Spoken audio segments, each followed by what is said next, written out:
Bom dia, sejam muito bem-vindos a mais uma aula de ciências. Aqui é a professora Marisa e hoje nós vamos dar continuidade ao nosso estudo dos biomas com o tema 5 da nossa, não, é o tema 4, perdão, da unidade 5, unidade biomas. Hoje nós vamos conhecer um pouco sobre o bioma da Mata Atlântica, dos Pampas e das regiões costeiras. Então, nós já vimos, né, já estudamos o que são biomas, só relembrando, né, que o bioma é um conjunto de ecossistemas com diversas características semelhantes, principalmente as climáticas e de vegetação. Isso forma um bioma. Aí, naturalmente, por conta dessas características, aí nesses biomas, nessas regiões, nós vamos ter também animais adaptados. O conjunto dos animais é chamado de fauna e o conjunto de vegetais é chamado de flora. Então, nós já vimos os biomas da Amazônia e da Caatinga. Vimos também os biomas do Pantanal e do Cerrado. Aqui foi o tema 3. Cerrado e Pantanal, foi a aula passada, da semana passada, e essa semana nós vamos ver os biomas da Mata Atlântica, dos Pampas e das regiões costeiras daqui. Deixa eu dar um zoom aqui para vocês verem melhor a tela. Quando os portugueses chegaram pela primeira vez aqui no Brasil, os primeiros biomas que eles tiveram contato foram as regiões próximas à costa brasileira. Como eu já falei para vocês, a costa é que fica beirando ali os mares e oceanos, né? Que a gente chama também de praia, como a Mata Atlântica. Sobre este último, em relação à Mata Atlântica, eles ficaram muito impressionados com a exuberância, com a variedade, com a biovariedade, tá? E aí tem um trechinho aqui de uma carta do Padre Anchieta, no ano de 1585. Aí ele diz assim, ó: todo o Brasil é um jardim em frescura e bosque, e não se vê em todo ano árvores nem erva seca. Os arvoredos se vão às nuvens de admirável altura e grossura e variedade de espécies. Muitos dão frutos, o que lhes dá graça é que há neles muitos passarinhos de grande formosura e variedade. Há muitas árvores de cedro, aquila, sândalos, outros paus de bom olor e várias cores e tantas diferenças de folhas e flores que para a vista é grande recreação e pela muita variedade não se cansa de ver. Então, olor se chama, significa cheiro suave e agradável.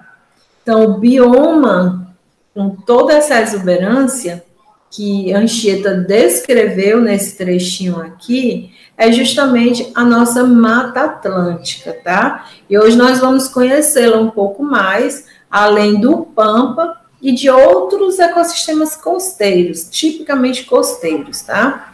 Então, a Mata Atlântica, ela tem uma distribuição geográfica presente na maioria dos estados brasileiros. Espírito Santo, Rio de Janeiro, Santa Catarina, Rio Grande do Sul, Paraná, São Paulo, Minas, Mato Grosso do Sul, Goiás, Bahia, Sergipe, Alagoas, Pernambuco, Paraíba, Rio Grande do Norte, em maior ou menor proporção, tá? Então, olha aqui o mapa, vejam bem aqui o mapa, olha toda essa região aqui, tá? Então, aqui, olha, aqui é o mar, e aqui, ó, toda essa região aqui. Esse bioma ocupa aproximadamente 13% do território brasileiro. E sua extensão ocorre por toda a planície costeira e a cadeia de montanhas que acompanha a costa brasileira. Como consequência dessa complexa distribuição, a Mata Atlântica é considerada um mosaico de vegetações. Então, mosaicos são vários elementos, tá? Elementos diversos que formam aí essa constituição. O solo, como é o solo da Mata Atlântica? É um solo raso, úmido e que recebe pouca luz, semelhante com o solo da Amazônia, que também é uma floresta tropical, tá? A Mata Atlântica é considerada uma floresta tropical também. As florestas tropicais, ou matas, floresta ou mata, elas são caracterizadas por possuírem árvores grandes, dessa forma aqui que vocês estão vendo, tá? É um solo umífero, ou seja, é um solo com bastante humus. O humus é as fezes da minhoca. A minhoquinha, ela vai se alimentando, ela vai fazendo túneis na terra, e ela se alimenta e vai comendo terra também, porque ela come detritos, que são restos de alimento, e aí quando ela evacua, quando ela faz cocô, as fezes dela são riquíssimas, e é um adubo orgânico maravilhoso, e é chamado de humus, tá? Por isso que esse solo aqui é chamado de um solo umífero. Além disso, a exemplo do que acontece na Amazônia, ele é recoberto por folhas, caules, cascas de frutos, que conferem mais fertilidade ainda. A bacia hidrográfica do bioma Mata Atlântica é formada por rios que abastecem cerca de 70% da população brasileira. E por ocupar grande extensão territorial, que vai de norte a sul, o clima é variável, né? De acordo com as regiões em que ele se encontra. Pluviosidade, que é o regime de chuvas, e a temperatura, tá? Vai de acordo com a região também em que ele se encontra.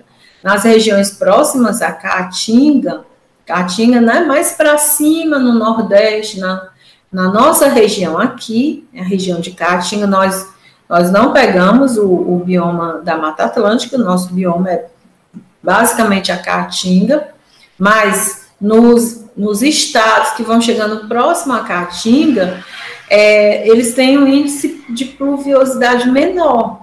Já nas regiões próximas aos Pampas, lá embaixo, no sul do país, a pluviosidade já é maior, já é alta, já é constante, tá? Aqui, ó, essas barrinhas, né, para vocês irem aprendendo a fazer análise de gráficos. Eu percebi que na semana passada algumas pessoas tiveram dificuldade na primeira questão, porque é uma questão de análise de gráfico, tá? Então, vamos aprender a analisar os gráficos. A gente tem as barrinhas aqui. À medida que a barrinha vai diminuindo, aí você olha para cá, que são os meses, aqui é os milímetros da pluviosidade. Ó, em janeiro foi quase a 200, né? Podemos dizer aqui 190, mais ou menos. Aí em fevereiro já diminuiu, estão vendo? Ó, foi menos do que 150. Em março, um pouquinho menos, abril, aí em junho caiu bastante. Então a gente percebe aqui que os meses com menor pluviosidade, ou seja, com menos chuva, foram junho e agosto. Depois essa quantidade de chuva foi subindo, né? Isso aqui é uma análise feita entre os anos 1981 até 2010. Então, eles têm aí uns dados, mais ou menos, da constância das chuvas, tá? Então, apesar da pluviosidade variar de acordo com a região, é possível identificar duas estações bem definidas. Uma com menor pluviosidade entre maio e setembro, né? Ó, entre maio e setembro. E outra com maior pluviosidade de outubro a abril. Então, em outubro, né? Começa a chover, aumenta a quantidade de chuva até abril. Em maio começa a decair. E principalmente nas regiões sudeste e sul. Apesar da temperatura padrão observada nos biomas anteriores, com médias de aproximadamente 25 graus durante a maior parte dos meses, e os meses de inverno com médias aproximadamente 19%, é importante considerar que a Mata Atlântica se estende de norte a sul do Brasil, de norte a sul, descendo, né? O sul é mais embaixo, o norte é mais em cima. Então, ela tem aí temperaturas bem variáveis também, tá? Para a gente não se estender muito, já estou explicando aqui para vocês como se analisa um gráfico, para que nos próximos biomas, ou aí depois quando vocês forem fazer uma revisão, vocês possam já conseguir analisar direitinho, né? Aqui é a questão da temperatura média, né? Então, vocês percebam que em janeiro a gente tem uma temperatura de quase 25 graus, né? Vamos dizer aqui 20, 21, 22, vamos dizer que 22,5, aqui já tem 23 para 24, aqui já cai um pouquinho, vai caindo, vai caindo. E em julho já a temperatura é mais baixa, tá? E aí vai subindo novamente. Fauna e flora, né? Fauna, conjunto dos animais, e flora dos vegetais. A Mata Atlântica é um dos biomas mais degradados, ou seja, mais explorados, tá? Mais ameaçados e que tem uma menor preservação. Hoje, somente a gente tem cerca de 7%. Aqui está dizendo 7,3%, né? Isso é aproximado. Ou seja, 93% aproximadamente do bioma da Mata Atlântica já se foi, tá? Assim, já não temos mais, porque eles vão, os biomas, eles vão desmatando, eles vão fazendo construções, ampliando as cidades, e aí vai entrando no bioma, tá? Como consequência disso, dessa devastação, temos uma grande quantidade de espécies endêmicas. O que é uma espécie endêmica, gente? Uma espécie endêmica é uma espécie que só existe naquela região específica, tá? Então, existem espécies, existem vegetais que você só vai encontrar no norte do país, na Amazônia. Existem vegetais que você só vai encontrar na Caatinga. Isso é chamado endêmico, tá? Espécies endêmicas. E a região da Mata Atlântica tinham muitas espécies endêmicas, ou seja, que eram exclusivas de lá, tá? E hoje estão com risco de extinção. A gente vai ter o caju, o palmito jussara, embora o caju a gente tenha aqui também, mas você vê que a gente não encontra com tanta frequência, né? Mas caju, palmito jussara, erva mate, cedro, canela, ipê, jacarandá, palmeiras, figueira e o pau-brasil. Justamente a planta que deu origem ao nome do nosso país, o pau-brasil. E hoje é uma planta ameaçada de extinção, tá? A figueira, ela serve de alimento para muitos seres vivos, como aves, que auxiliam a dispersar seus frutos e sementes. Ela frutifica na época mais seca, durante o inverno, enquanto a grande maioria das angiospermas, que são as plantas que dão frutos, só lembrando, né, as angiospermas são as plantas que dão fruto, elas frutificam no verão, quando suas sementes são depositadas sobre outros vegetais por meio das fezes das aves ou outros animais. A raiz dela se desenvolve até encontrar o solo, e durante seu desenvolvimento, a figueira pode esmagar a planta sobre a qual iniciou o seu desenvolvimento. Tá aqui, ó, a figueira. Essa daqui, gente, é a figueira. E ela cresceu como se ela tivesse agarrada na palmeira. Estão vendo, ó? Por baixo aqui a palmeira. E tá aqui ela, ó, agarrada na palmeira. E ela leva, né, ela mata essa palmeira aqui. Porque ela vai retirando os nutrientes, tá? Da palmeira. Ai, gente, o pau-brasil é uma árvore que era encontrada em grande abundância aqui na nossa Mata Atlântica, na época da chegada dos primeiros colonizadores. E por conta disso, a nossa terra, o nosso país foi batizado com o nome de Terra Brasilis. o pau-brasil apresenta grande relação com a história do bioma da Mata Atlântica, pois foi intensamente explorado. Isso iniciou a degradação desse bioma. Esse pau-brasil, ele tem esse nome, porque o tronco da árvore é como se fosse da cor de fogo, tá? Olha, da sua madeira, retirava-se um material utilizado para tingir tecidos da corte portuguesa, além de ela ser utilizada para confeccionar esculturas, móveis e arcos de violino. Por causa da sua importância histórica, em 1978, foi criada uma lei que definiu o pau-brasil como árvore nacional. Inclusive, ele hoje é protegido, né, para evitar que ele seja extinto por total. A Mata Atlântica está entre as regiões do mundo com maior diversidade de animais endêmicos, né? Já expliquei o que é endêmico, presente só naquela região. Grande parte dessa rica fauna está relacionada à flora, ou seja, são animais que buscam justamente aqueles vegetais presentes naquela região.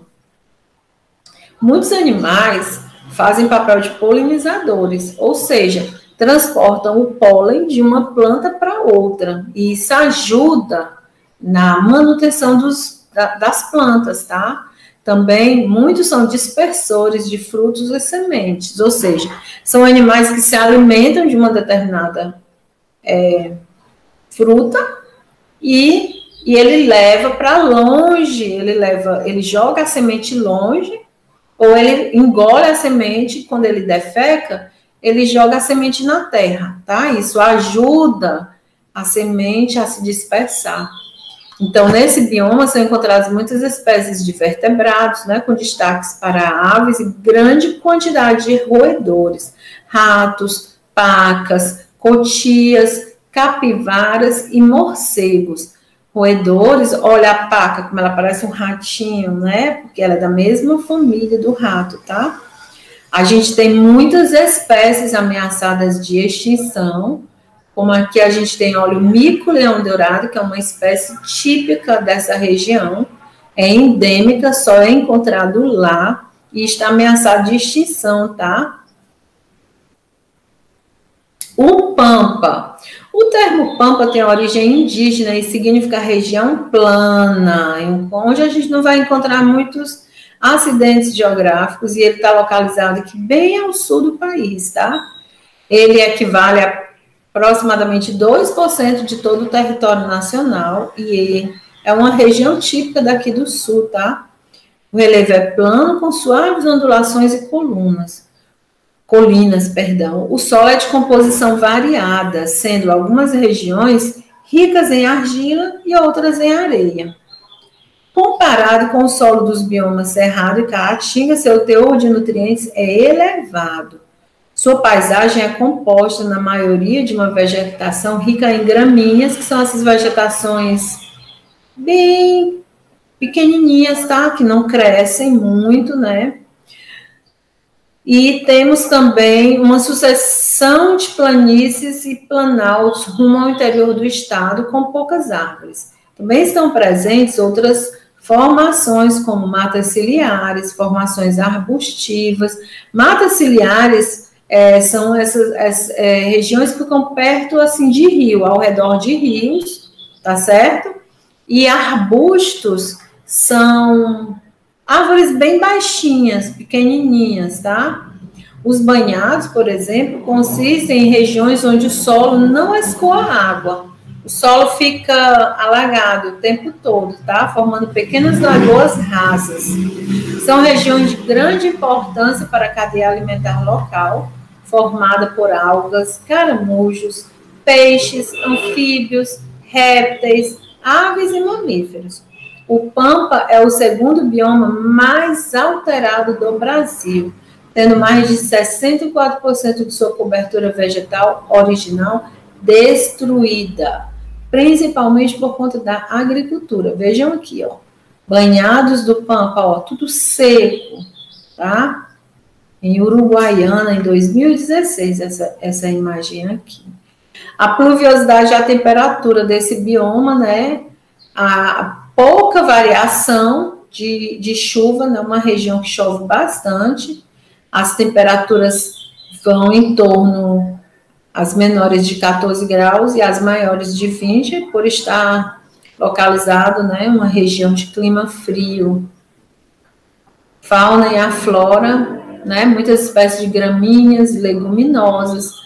As leguminosas são tipo feijão, ervilha, soja. Entre as gramíneas estão o capim-forquilha, a barba de bode, cabelo de porco, a grama tapete, né? São gramas. A graminha tapete ela é bem conhecida nossa, né? As espécies vegetais típicas do Pampa, o algarrobo e o nhanduvaí, que são arbustos ameaçados de extinção, né? A gente só vai encontrá-los no Parque Estadual do Espinilho, localizado no município de Barra de Quaraí, que arbustos, como eu falei para vocês, ó, são árvores pequenininhas, tá? Essa daqui é uma ave típica de lá, a noivinha do rabo preto, porque ela é toda branquinha, tá? Temos também o tucutuco, são aves típicas de lá.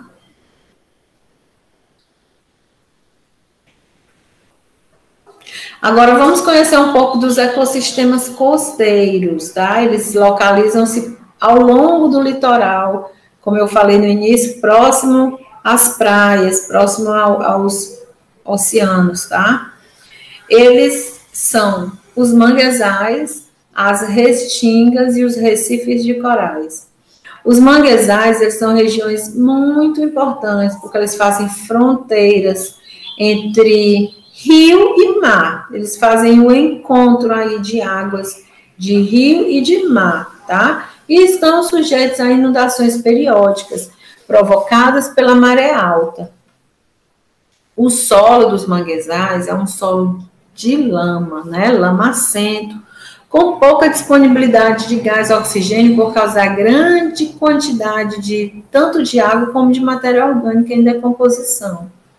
Alguns vegetais, eles apresentam uma raiz chamada de raiz respiratória ou pneumatóforo. São raízes que, para sobreviver, elas, como se elas se levantassem, ela vai assim meio para fora para tentar absorver um pouco de gás e oxigênio, tá? Aí a gente tem os vegetais mais importantes, tem o mangue vermelho, o mangue preto e o mangue branco. Já a fauna é composta de peixes, moluscos, crustáceos, anfíbios, répteis, aves e mamíferos.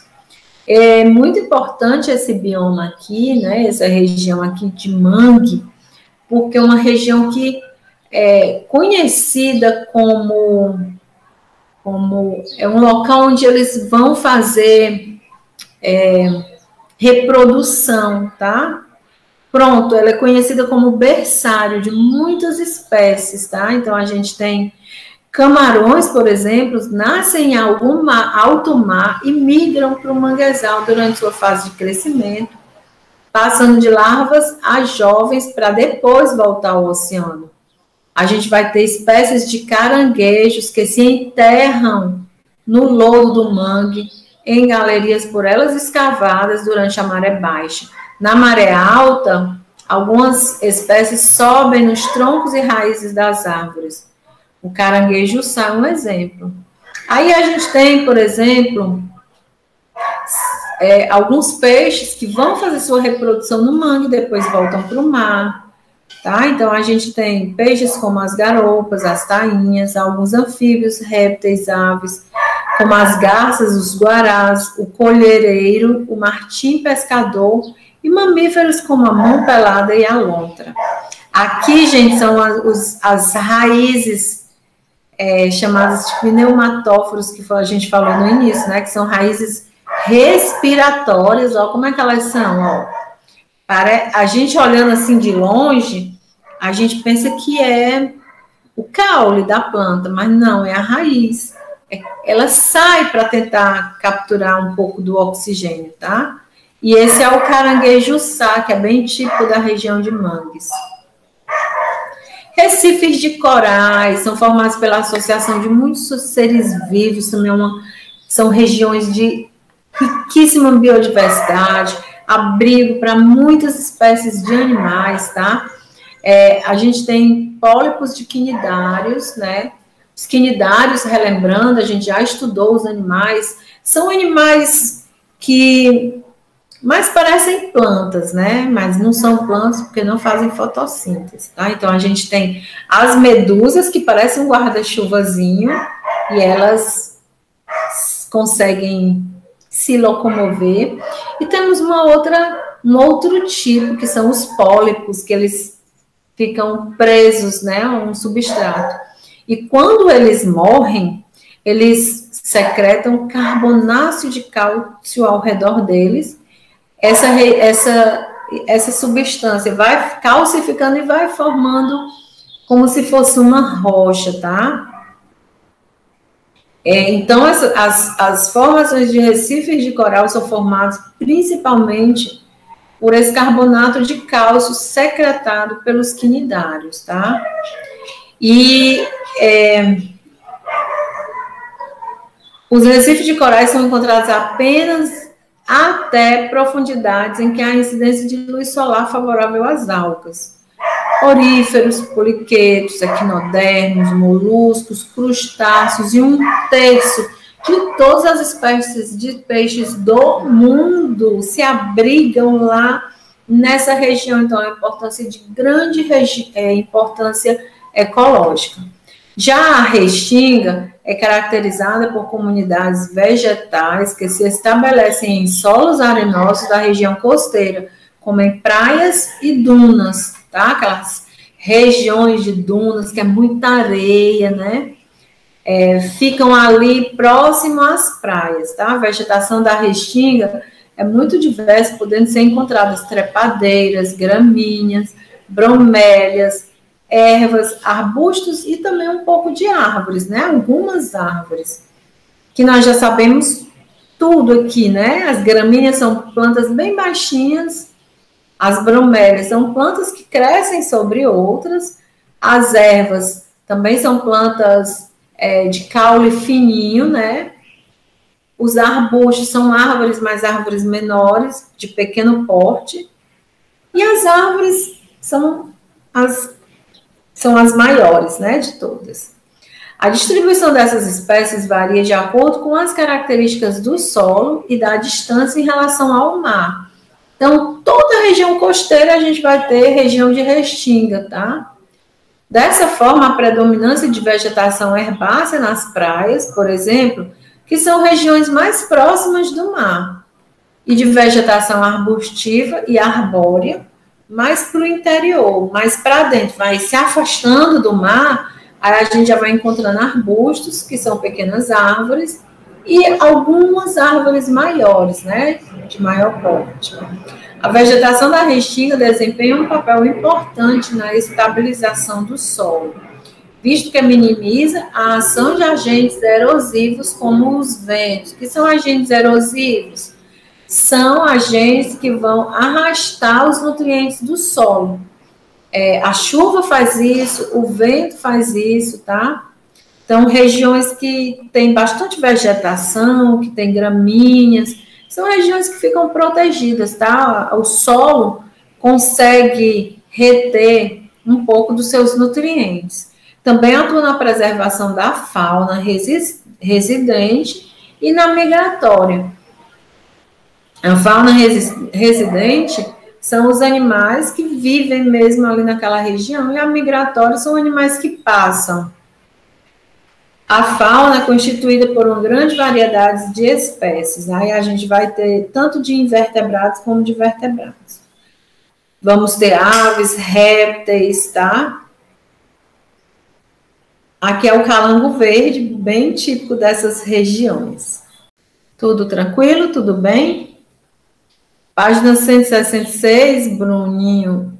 A página 166 é o início do conteúdo que a gente viu hoje, tá?